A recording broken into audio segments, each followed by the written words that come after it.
Phone తీయ ఒకసారి అలా కొంచెం ఫోన్ తీసుకోండి వస్తున్నాను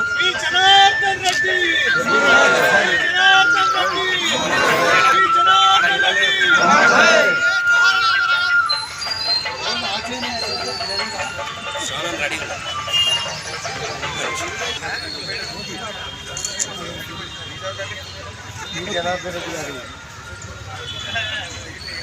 18వ వర్ధంతి సందర్భంగా నివాళులు మహానాయకుడు, కార్మిక పక్షపాతి, పేదల పక్షపాతి,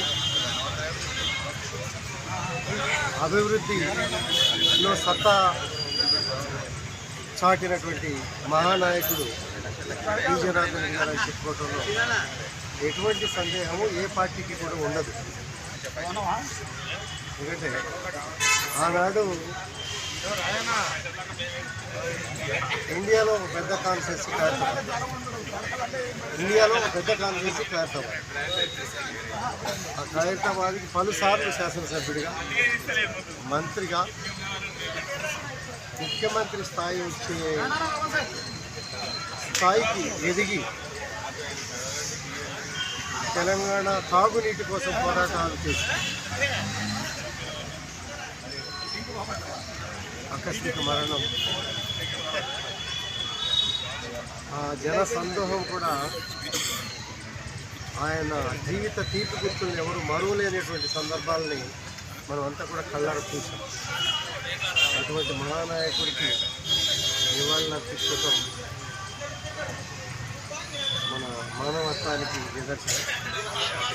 మరి మన మధ్యలో ఉన్నా లేకపోయినా పేద మధ్యతరగతి కుటుంబాలు కానీ, కార్మికులు కానీ ఆ రోజు చక్కటి అవకాశాలు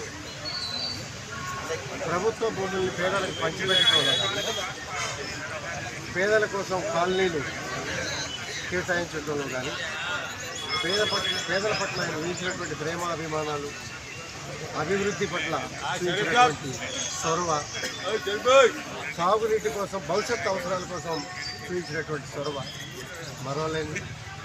భగవంతుడు ఆ కుటుంబానికి చక్కటి ఆయుర ఆరోగ్యాలు, చక్కటి భవిష్యత్తు ఇవ్వాలని చెప్పి కూడా కోరుకుంటా ఉన్నాం. లాస్ట్ టైం ముఖ్యమంత్రి రేవంత్ రెడ్డి గారు ఆయన పేరు మీద ఫ్లైఓవర్ పెట్టి పేరు పెట్టడం కూడా జరిగింది. దాంతోపాటు నేనే ఆ రోజున